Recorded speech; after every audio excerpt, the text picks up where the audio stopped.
आप सभी का स्वागत है मार्शल किंग रिटायर लाइफ के एपिसोड नंबर 2 में। इस चैप्टर की स्टार्ट करने से पहले हमने देख रखा है जहाँ पर कि हमारा एमसी जो है वो अब सब कुछ छोड़ छाड़ कर जाना चाहता है एक नॉर्मल लाइफ जीने के लिए, जहाँ पर वो चैन से खा सके और पैसा कमा सके। एंड यहाँ पे जो लड़की होती है वो हमारे एमसी पर अटैक करते हुए कहती है, तुम्हें अपनी कंट्री का ध्यान रखना चाहिए, यहाँ पर तुम्हें एक राजा बनाया जा रहा है, फिर भी तुम ये सब छोड़ करके यहाँ से जा रही हो।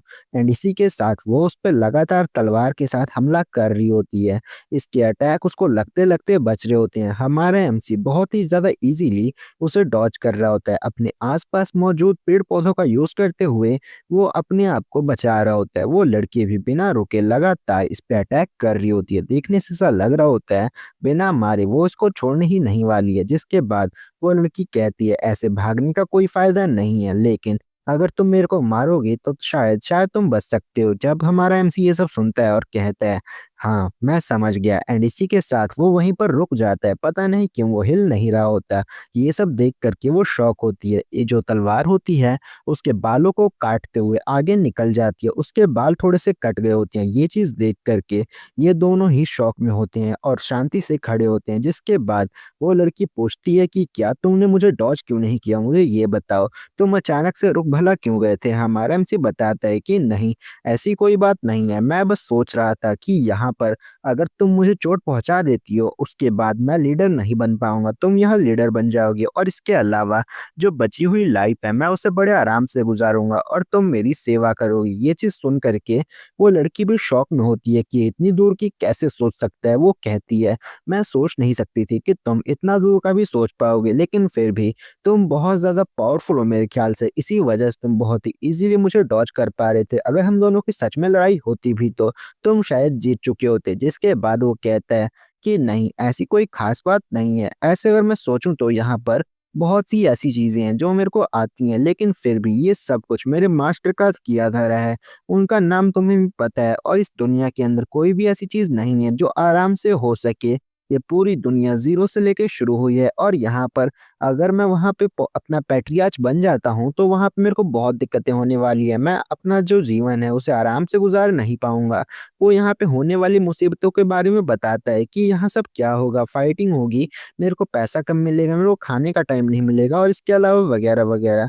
जिसे सुन कर के वो कुछ पल के लिए शॉक होती है, लेकिन मुस्कुराते हुए कहती है, "अच्छा, तो ऐसी बात है। अगर तुम एक राजा बन जाओगे, यानी कि एक पैट्रियार्च, लेकिन फिर भी तुम वहाँ आराम से अपनी ज़िंदगी बिता सकते हो, वो भी एक अच्छी चॉइस होगी मेरे ख़्याल से।"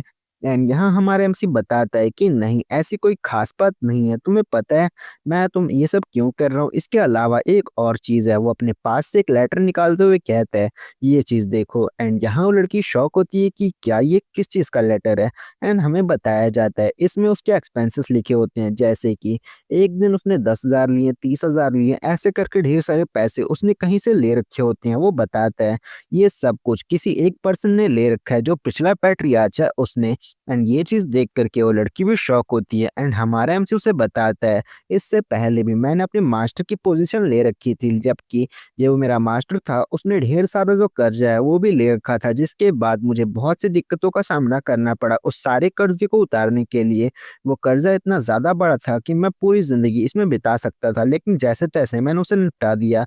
जिसके बाद वो बताती है, चलो जो भी हो, लेकिन फिर भी तुम्हारे मास्टर ने तुम्हारे साथ बहुत गलत किया, ऐसा उन्हें नहीं करना चाहिए था। एंड हमारा एमसी कहता है, अब तुम समझ गई होगी कि इस वर्ल्ड के अंदर हीरो होना मैटर नहीं करता। यहाँ पर जो पैसा है वही बड़ी चीज़ होती है। अगर आपके पास पैसा होगा तो आप कुछ भी हासिल कर सकते हैं। एंड यही कहते हुए वो स्माइल दे रहा होता है और कहता है, इसीलिए मैं सोच रहा हूँ कि यहाँ पर जल्दी से अमीर बनने का तरीका और बहुत ज़्यादा पावरफुल होने का तरीका है। एंड ये कहते हुए वो अपना बस्ता भी पैक कर चुका होता है और कहता है, तो चलो चलते हैं उस जगह पर जहाँ पर मेरे को बहुत ज़्यादा पैसे मिलेंगे और इसके अलावा काम बिल्कुल ना के बराबर होगा। एंड यहाँ पे वो कहता है, हाँ, मुझे याद आया, क्यों ना तुम भी मेरे साथ चलो ज़िया, यार तुम भी मेरे साथ चलोगी, तुम भी अमीर हो जाओगी, क्यों, ये अच्छा रहेगा ना? एंड ये चीज़ सुन कर के वो शॉक होती है और ब्लश करने लगती है। यहाँ पे हमारा एमसी कहता है, ज़्यादा मत सोचो, चलो मेरे साथ चलो, वहाँ पे बहुत सी नौकरियाँ खाली होंगी, यहाँ पे वो लड़की कहती है कि रुको ज़रा मुझे सोचने दो इसके बारे में। हमारा एमसी कहता है सोचने वाली कोई बात ही नहीं है। ये सब तो हम बाद में भी बात कर लेंगे। चलो अभी चलते हैं, अगले चैप्टर में हम बाकी की बात करेंगे। इसके बाद हम देख पाते हैं एक हॉल का सीन जो कि एक निंजा अकेडमी होती है। ये सिटी के एक अलग के एरिया में होती है जिसे देख करके वो लड़की शॉक में होती है कि क्या ये भला कैसे पॉसिबल है, ये चीज़ यहाँ नहीं होनी चाहिए थी। चलो जो भी हो। इसके बाद वो कहती है यामाज हाई स्कूल की ग्रेटेस्ट टेस्ट यहाँ पर होने वाला है। जिसके बाद वो लड़की कहती है शायद तुम ये गलत जगह आ गए हो, ये तो कोई और ही जगह लग रही है मुझे। एंड यहाँ पर तुम एक कोर्ट मार्शल बन सकते हो, ये बहुत ज़्यादा अच्छा होगा वैसे तो। हमारा एमसी कहता है तुम गलत सोच रही हो, ऐसी कोई बात नहीं है। जल्दी ही यहाँ पर जो लीडर का एग्जामिनेशन है वो स्टार्ट होने वाला है, इसीलिए मैं यहाँ आ रखा हूँ। मेरे को लगता है कि मैं शायद इसे पास कर पाऊंगा।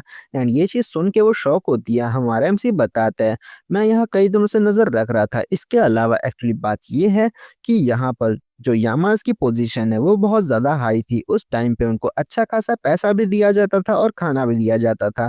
इसके अलावा जो कंगारी है और वो इसके अलावा जो एम्परर के गार्ड्स हैं वो थर्ड पोजीशन पे आते हैं और यहाँ पर जो यामा की पोजीशन है वो बहुत ज़्यादा हाई होती है। लेकिन अब हमने पता चला है कि जो यामा का लीडर था उन्हें यहाँ पे अरेस्ट कर लिया गया था एक अजीब सी जगह पे, जहाँ पर उन्हें पकड़ने के बाद एक न्यूज़ रिपोर्ट भी आई थी। एंड ये चीज़ तुम्हें कैसे नहीं पता। जिसके बाद उसको वहां से निकाल दिया गया और यामास की पोजीशन नीचे चली गई। लेकिन पोजीशन नीचे जाने के साथ में उनके पैसे अभी तक उतने ही हैं, यानी कि उनको काम अब कम मिलता है और बहुत ज़्यादा अजीबोगरीब काम मिलता है। लेकिन फिर भी उनको खाना और पैसा दोनों मिलता रहता है टाइम टू टाइम। एंड हमारा एमसी कहता है इसी वजह से मैं चाहता हूँ कि मैं एक यामा बनूँ। एंड यहाँ पर यामा बनने से मैं बहुत जल्दी और बहुत ज़्यादा कम मेहनत के अंदर अमीर बन जाऊंगा। ये बहुत ज़्यादा परफेक्ट प्लान है। लेकिन तभी कोई उसके बालों को खींचता है। वो कहता है कि हे कौन है जो मेरे बालों को खींच रहा है। और पीछे की साइड हमें दिखाया जाता है इन यामास की सेकंड वॉइस कमांड को। वो कहती है कि क्या तुम यहाँ क्या कर रहे हो, लाइन के अंदर लगो और तुम यहाँ पर एग्जाम नहीं देना चाहते तो चुपचाप यहाँ से निकल जाओ, ऐसे चारों तरफ मक्खियों की तरह मत भिनभिनाओ। जिसके बाद वो कहता है कि ऑफ कोर्स ये कौन है। हमें दिखाया जाता है उस लड़की को जो कहती है कि क्या कह रहे थे तुम बताना जरा। और इसका नाम शेनयन ड्रीन होता है। वो कहती है अब बताओ तुम क्या कह रहे हो। एंड हमारा एमसी उसे देखते ही घबरा जाता है और अपने टोन को चेंज करते हुए कहता है कि कोई बात नहीं थी, मैं तो मजाक कर रहा था, आपको क्या लगा, मैं तो बस ऐसे ही हंसी मजाक कर रहा था और कुछ भी नहीं। ये चीज देख करके दूसरी लड़की शॉक होती है जो यहाँ पे यामास की लीडर थी। वो जाते हुए कहती है ये भी एक ट्रैश है और यहाँ से चली जाती है। हमारा एमसी वहाँ चुपचाप खड़ा होता है जबकि दूसरी तरफ वो लड़की कह रही होती है कि क्या तुम उसे पसंद करते हो क्या, ऐसा लग रहा था कि देखते ही तुम उसे डर चुके हो। ये बहुत ज्यादा अजीब बात है। एंड हमारा एमसी कहता है नहीं नहीं ऐसी कोई खास बात नहीं है। वो बताता है कि अगर मैं यहाँ पर देखूं तो वो देखने से बहुत ज्यादा पावरफुल और जितने भी यहाँ पर गार्ड मौजूद हैं वो सभी के सभी उसकी बात मानते हैं। इसका मतलब एक तरह से वो यहाँ की लीडर है। अगर वो मेरे से बहुत ज्यादा खुश रहेगी तो शायद मुझे यहाँ एडमिशन या फिर एक तरह से कहूँ तो नौकरी आराम से मिल जाएगी। ऐसा करने की वजह बस यही थी और कोई बात नहीं है। वो लड़की कहती है सिर्फ नौकरी के लिए तुम ये सब क्यों करोगे, मुझे तो कुछ और ही बात लग रही है। हमारा एमसी कहता है गलतफहमी मत पालो, यहाँ कोई बात नहीं है। जिसके बाद की वो लड़की यहाँ से जाते हुए कहती है तो ठीक है मैं सब कुछ समझ चुकी हूँ। वैसे वो बहुत ज़्यादा क्यूट और बहुत ज़्यादा फेमस है। हमारा एमसी कहता है ना ना ऐसी कोई खास बात नहीं है।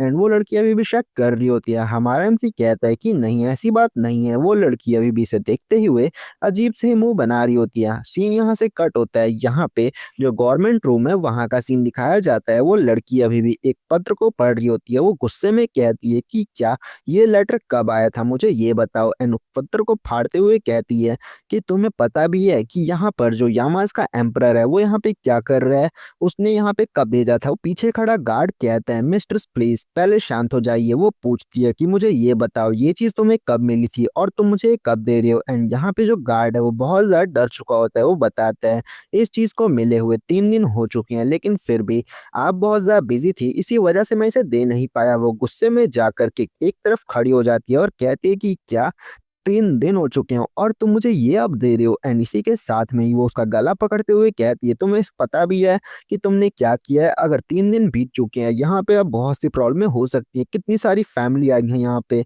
अब मैं क्या जवाब दूँगी सभी को? एंड इसके बाद वो कहती है, चलो जो भी हो। लेकिन तभी वहाँ एक लड़की आते हुए कहती है, please sister calm down. And इसी के साथ वो कहती है, अच्छा तुम यहाँ आ चुकी हो, हमें बताया जाता है ये एक तरह से उनकी एक गार्ड है या फिर कहूँ तो एक सेविका। वो कहती है, एम्परर ने आपको जो चीज़ दी है वो एक क्वालिफ़िकेशन की तरह है, इसी वजह से आप चिंता मत कीजिए। वो चाहते हैं कि आप इसे सॉल्व कर दें और इसके अलावा आपके पास गार्ड्स का भी सपोर्ट है। वो कहती है कि नहीं, ऐसी कोई बात नहीं है, यहाँ पे बहुत ज़्यादा मैसिंग काम हो सकता है और बहुत सी दिक्कतें खड़ी हो सकती हैं, तुम्हें पता भी है।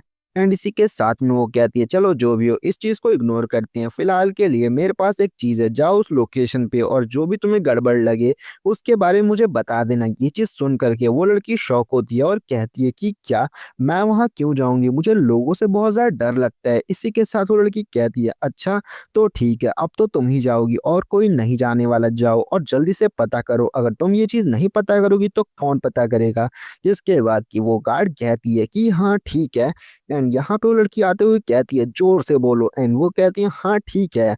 एंड इसी के साथ में ही वो वहाँ से जाने लगती है। गार्ड चुपचाप खड़ा हुआ सोच रहा होता है कि ये मिस्ट्रेस कितनी ज़्यादा स्ट्रिक्ट है। इसके बाद हमें काउंसिल हॉल का सीन दिखाया जाता है जहाँ पर सभी के नाम लिखे जा रहे होते हैं एंड हमारा एमसी और उस लड़की का नाम भी लिखा जाता है। वो वहाँ पे मौजूद जो गार्ड होता है जो लिख रहा होता है वो बोलता है, अच्छा मुझे बताओ तुम दोनों का सरनेम सेम सा ही क्यों लग रहा है? और हाँ, जो एग्ज़ाम है वो 9:11 पे शुरू हो जाएगा, तुम वहाँ जल्दी से जल्दी पहुँच जाना। हमारा एमसी कहता है कि हाँ ठीक है। एंड वो दोनों बताते हैं, हम दोनों का नाम बस इसी वजह से सेम लग रहा है क्योंकि हम दोनों हस्बैंड एंड वाइफ हैं। जिसको सुन कर के वो लड़की उसको एक डंडा मारते हुए कहती है कि क्या, आखिर ये सब कब हुआ? एंड ये चीज़ें देख कर के वो गार्ड शॉक होता है कि ये दोनों क्या कर रहे हैं। एंड इसके बाद वो कहता है, चलो जो भी है, मुझसे कोई मतलब मत रखो, चलो जाओ यहाँ से। हमें यहाँ पर दिखाया जाता है वो दोनों यहाँ से चुपचाप जाने लगते हैं और कहते हैं, चलो ये चीज़ तो फिनिश हो ही गई है। एंड यहाँ वो लड़की कहती है कि ये लड़का कितना ज़्यादा अजीब है। एंड हमें दिखाया जाता है ढेर सारे और प्लेयर को जो आगे जाके काम आने वाले हैं। हमें दिखाया जाता है जो गार्ड हॉल है वो और भी ज़्यादा सिलेक्शन कर रहा होता है। थोड़ी ऊंचाई के ऊपर कुछ लोग खड़े होते हैं और वो कहते हैं, यहाँ पे जो भीड़ है वो बहुत ज़्यादा है।